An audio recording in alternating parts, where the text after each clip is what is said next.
This is slightly unusual request, said Dr. Wagner, with what he hoped was commendable restraint. As far as I know, it's the first time anyone's been asked to supply a Tibetan monastery with an automatic sequence computer.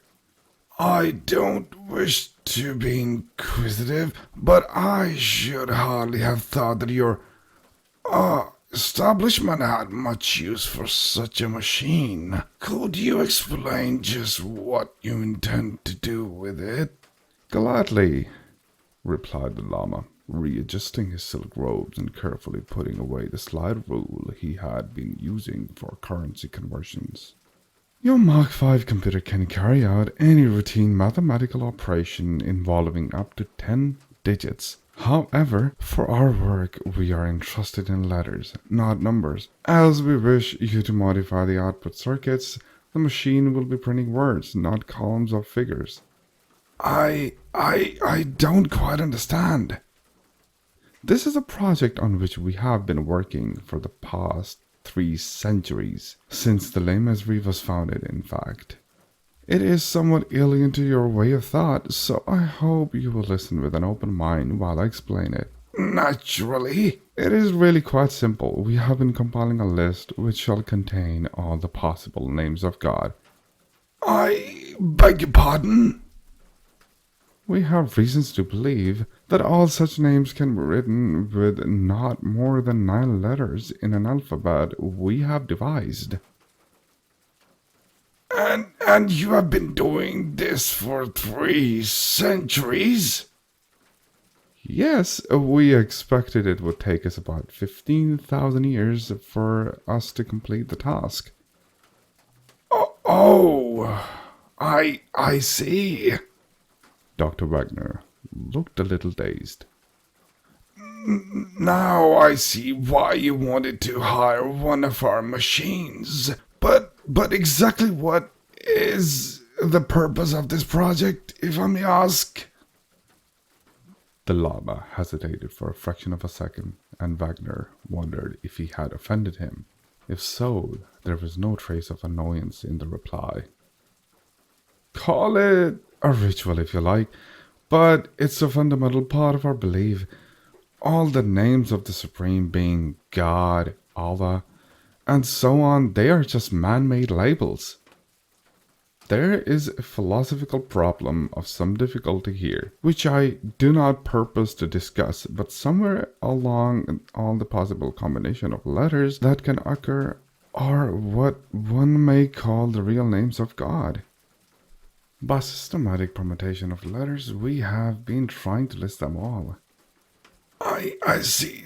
You have been starting at A and working up to Z. Exactly, though we use a special alphabet of our own. Modifying the typewriters to deal with it, of course. Trivial. A rather more interesting problem is that of devising suitable circuits to eliminate ridiculous combinations.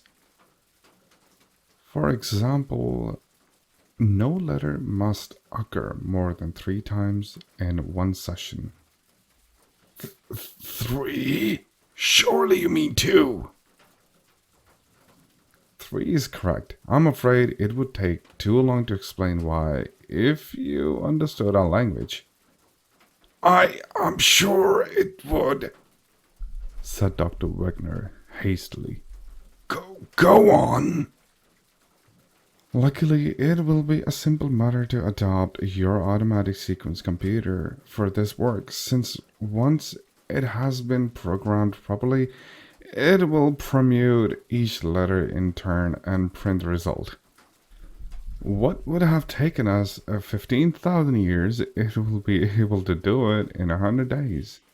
Dr. Wagner was scarcely conscious of the faint sounds from the Manhattan streets far below. He was in a different world, a world of natural, non-man-made mountains. High up in the remote areas, their monks had been working patiently, generation after generation, compiling their list of meaningless words.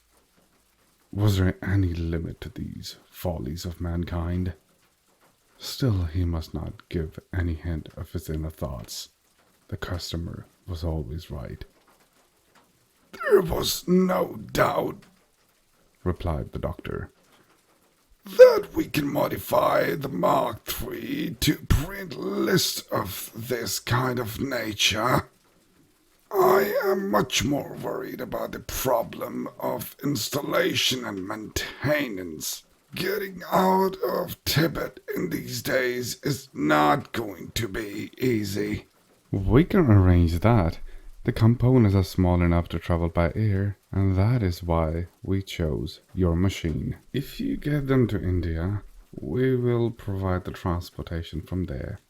And you want to hire two of our engineers? Yes, for the 3 months that the project should occupy. I have no doubt that personnel can manage that. Dr. Wagner scribbled a note on his desk pad. There are just two other points. Before he could finish the sentence, the Lama had produced a small slip of paper. This is my certified credit balance at the Asiatic Bank. Thank you. It appears to be adequate. The second matter is so trivial that I hesitate to mention it, but it's surprising how often the obvious gets overlooked. What source of electrical energy do you have? A diesel generator providing 50 kilowatts at 110 volts. It was installed about 5 years ago and is quite reliable. It's made life at the Les Misères much more comfortable, but of course it was really installed to provide power for the motors driving the prairie wheels. Of course. I should have thought of that. The view from the parapet was vertiginous, but in time one gets used to of anything. George Henley was not impressed by the 2,000-foot swamp into the abyss or the remote checkerboard of fields in the valley below. He was leaning against the wind-smoothed stones and staring morosely at the distant mountains whose names he had never bothered to discover. This, thought George, was the craziest thing that had ever happened to him. Project Shangri-La. Some wetbag at the labs had christened it. For weeks now, the Mark V had been churning out acres of sheets covered with gibberish. Patiently, the computer had been rearranging letters in all their possible combination, exhausting each class before going on to the next. As the sheets had emerged from the typewriters, the monks had carefully cut them up and pasted them into enormous books. In another week, heaven be praised, they would have finished. Just what obscure calculation had convinced the monks that they didn't bother to go on to words of 10, 20, or 100 letters? George didn't know. One of his recurring nightmares was that there would be change of plans, and that the High Lama would suddenly announce that the project would be extended to approximately AD 2060. They were quite capable of it. George heard the heavy wooden doors slam in the wind as Chuck came out onto the parapet beside him.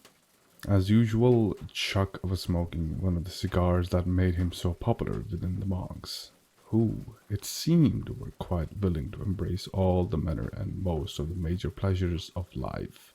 That was one thing in their favor.